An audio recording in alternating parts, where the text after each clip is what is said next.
पाकिस्तान के बीच तनातनी और युद्ध जैसी स्थिति के बीच लखनऊ में रविवार को सुपरसोनिक क्रूज मिसाइल ब्रह्मोस का उत्पादन शुरू हो गया है। मुख्यमंत्री योगी आदित्यनाथ की उपस्थिति में भारत को ये ऐतिहासिक उपलब्धि हासिल हुई है। वहीं रक्षा मंत्री राजनाथ सिंह ने ब्रह्मोस की प्रोडक्शन यूनिट और titanium and super alliance material plant का वर्चुअल उद्घाटन किया है।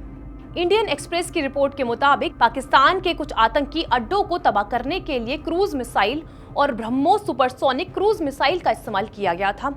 अब इस मिसाइल का उत्पादन उत्तर प्रदेश में किया जाएगा। ये प्रोडक्शन यूनिट उत्तर प्रदेश रक्षा औद्योगिक गलियारे का एक हिस्सा है। बता दें कि पहले राजनाथ सिंह खुद लखनऊ का दौरा करने वाले थे, लेकिन देश के हालात को देखते हुए उनका ये दौरा कैंसिल हो गया, जिसके बाद उन्होंने इस यूनिट का वर्चुअली उद्घाटन किया।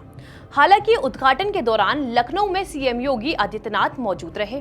जानकारी के मुताबिक इस कॉरिडोर के 6 नोड लखनऊ, कानपुर, अलीगढ़, आगरा, झांसी, चित्रकूट में स्थापित हैं। वहीं रक्षा उत्पादन को बढ़ावा देने के लिए व्यापक निवेश भी किया जा रहा है। बता दें कि लखनऊ नोड पर ब्रह्मोस यूनिट के उद्घाटन के साथ साथ डिफेंस टेस्टिंग सिस्टम का भी शिलान्यास किया गया है, जो कि रक्षा उत्पादों के परीक्षण और सर्टिफिकेशन में सहायता करेगा।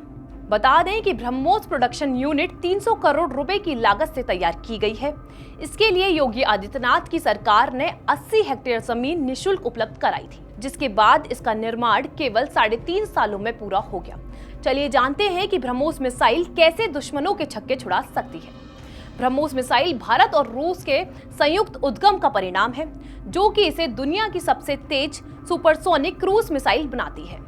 ब्रह्मोस मिसाइल की मारक क्षमता 290 से 400 किलोमीटर की है। वहीं इसकी गति की बात करें तो मैक 2.8, जो कि ध्वनि की गति से लगभग 3 गुना है। ये मिसाइल जमीन, हवा और समुद्र से लॉन्च की जा सकती है और फायर एंड फॉरगेट सिद्धांत पर यह काम करती है, जिससे कि ये दुश्मन के रडार से बचकर सटीक निशाना लगाने में सक्षम है। आपको बता दें कि ऑपरेशन सिंदूर की शुरुआत होने के बाद दोनों देशों में युद्ध जैसे हालात बन गए। इन सब की शुरुआत 22 अप्रैल को पहलगांव में हुए आतंकी हमले के बाद हुई, जिसके बाद भारतीय सेना ने ऑपरेशन सिंदूर के तहत पाकिस्तान के 9 आतंकी ठिकानों को तबाह कर दिया। भारत की इस कार्रवाई के बाद पाकिस्तान तिलमिला उठा और उसने भारत की तरफ ड्रोन और मिसाइलें भेजना शुरू कर दिया, लेकिन भारत के इंडियन एयरफोर्स डिफेंस सिस्टम ने इनको हवा में ही नष्ट कर दिया। साथ ही भारत ने अपनी रक्षा के लिए कई बेहतरीन हथियारों का इस्तेमाल भी किया, जिसमें ब्रह्मोस सुपरसोनिक क्रूज मिसाइल का नाम भी शामिल है। वहीं दूसरी तरफ पाकिस्तान ने इस मिसाइल को लेकर झूठी खबरें फैलाई।